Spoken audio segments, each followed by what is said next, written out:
Alright, so what we have here is a wall of some of the folks that I've had the pleasure to meet in my pop culture adventures. Adam West, TV's Batman, who, actually Julie Newmar, who played Catwoman, was one of the very first celebrities I ever met. And she was a really nice woman.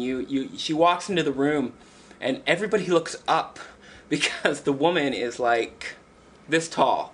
And that's why on the old Batman shows that if she was standing next to Adam West, they would tilt the camera to make her look shorter than him because he's a much shorter man.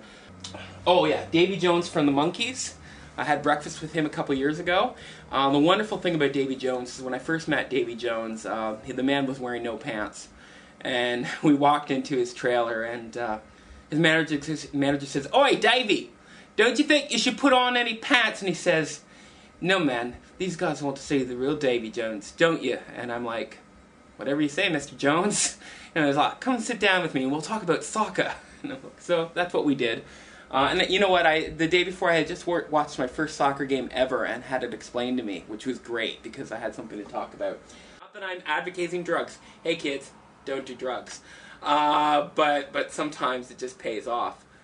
For me, when I think of drug cartoons, the one that comes to mind for me is Dr. Snuggles. Do you remember Dr. Snuggles? No. It used to be shown on TV Ontario, and I believe it was from a Norwegian cartoon. And it was about this friendly doctor, an inventor, and his best friend was like a talking badger. And he had a little angry talking mouse that would cause mischief. And the trees talked, and the rabbits talked, and the bushes talked. And Rick would like fly Dr. Snuggles up through the clouds into the rainbows, where 3 magical flying sheep would meet Dr. Snuggles, and they would go to this big spotted camel in the clouds that smoked a big hookah pipe with a fez who would give him mystical advice, you know. And the soundtrack was just the Beatles' Eleanor Rigby. That was it? Yeah, so there was a Dr. Snuggles song, but anytime Dr. Snuggles was like building something, it would go do do do do do do do do do do do do do do do do do do do. Yeah, it was. I never understood why or why Michael Jackson was selling them the rights to that song so easily.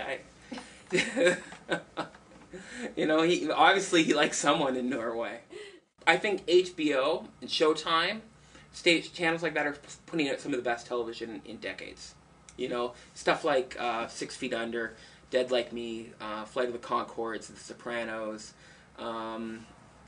Supernaturals. I think that's a WB series, but it's some of the best stuff that's come out in years. We're coming from a very dry spell.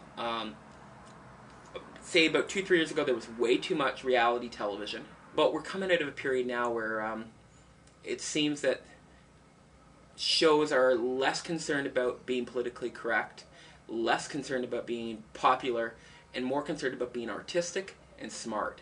So we're on an upswing. We're not there yet, but and it's been a long journey. Last time television was really great was the 70s. I think they're more willing to take a risk on a TV series, thinking they might be able to, sell the box sets or sell the TV series.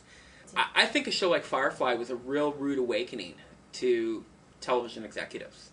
The moment Firefly became a cult hit, they were like, "Damn it, we missed the ball on that." Another good example was Family Guy was canceled, and after it did the impossible, after DVD sales went through the roof, it came back after being off the air for, 2 years or so? And now it's one of the most popular animated shows of all time. And of course, the difference between Firefly and Family Guy is you don't have to rehire Family Guy people, you can just redraw them. Full House was on the air for, 10 years? 10 years, people! Okay? Twin Peaks was on, 2 or 3, and Full House gets 10 brain-sucking, numbing years. So I think we're coming to a point where executives are starting to look at quality over... Well, I'd like to hope so. Okay. So these are some of my dolls. I collect action figures / dolls, let's face it, folks, okay? There's no getting into... So we got John Steed and Emma Peel from The Avengers, which is one of my all-time favorite TV series. The iconic Lucille Ball, who is probably the greatest sitcom actress of all time. Donna. No, not Donna Ford. Donna. That's that girl with her name eludes me. Let's move on. Okay, and then next we have Bewitched, Elizabeth Montgomery. Now over here is my science fiction corner. We got the current Doctor Who, David Tennant, with a Dalek and a Cyberman. Ho ho ho, Scully! I told you the truth was out there. Ha ha ha ha ha! I'm sure Cornelius knows where Samantha is. All right, maybe you don't want to, use that because that was really lame.